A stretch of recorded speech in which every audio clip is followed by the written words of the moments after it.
Hi guys, for today's video, atin pong alamin ngayon, kayo ba ay mahilig talagang umorder ng online shopping or di kaya ay Shopee or Lazada? Ang tips na ito na atin pong ibibigay ay isang paraan para po tayo ay makaiwas sa modos. Dahil sa paraan na ito ay marami po talaga ang pwedeng mamodos ng mga iba't iba pong mga tao. Ayan.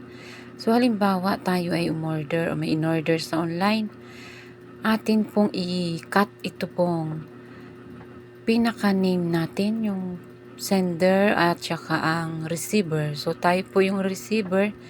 Ayan yung mga kinat ko. Kailangan kasi nating i-cut itong pangalan natin. Napakahalaga po ng mga personal details na atin po itong pangalagaan. At dito sa paraang ito, pwede tayong mamodos ng mga scammer ganyan. Dahil sa paraang ito ay maaari kapag naitapon natin ito, pwede pong hindi rin mabura ang ating mga pangalan dun sa pinaka-packaging ng ating pong mga in-order. Ayan po ay napakagandang paraan para po maiwasan ang ano pa mang uri ng mga modus ngayong panahong ito. At kung tayo po may natutunan sa video ito, follow and share.